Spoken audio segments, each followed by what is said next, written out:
It's Brian Preston, the Money Guy. All right, this next question is from Denton, and I think this is a really good one, Brian, because I think you see, but maybe even more so than me, people struggle with this a lot. I'm 27 and have paid off all my student loans. I am investing 25%, and I'm even putting some extra toward the house. Can I buy a Rolex in good conscience? So here's his question. I'm a young guy, and I'm doing all the right things, and I'm saving the right amount, and I've paid off my debt, and I've followed the food to a T. But it's hard for me to justify rationally that I need a Rolex watch. In terms of me developing a lot of utility around it, is it okay for me to go do that? Is that something that we're going to, and we've heard this people saying, hey, well, is it okay if I go buy a Tesla? Or is it okay if I buy the beach house? Or is it okay if I fill in the blank on whatever the consumption thing is?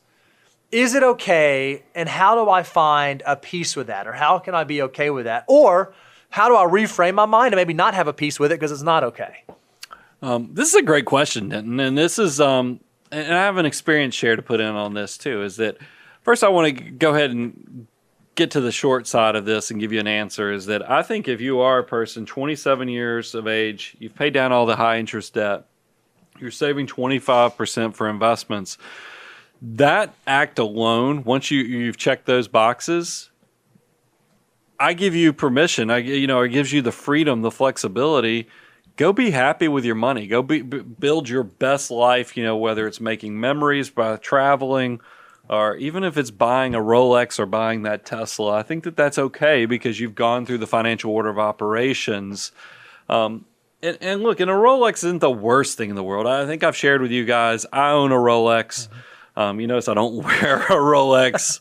I still own the Rolex. It's actually appreciated. It's kind of crazy that I bought this thing, I think in 2007, and it's now worth more than I paid, even on the used marketplace. But the why's a little different now. I bought this. It was one of those things, and my wife kind of told me, you need to buy it, because I had a number in my head that when I started my company, once the business reached this level of annual income, I was going to reward myself with a Rolex. So there was a little sweetness on accomplishing that goal. But once I reached there, I was like, it's just like the Corvette I was going to buy it when I turned 25.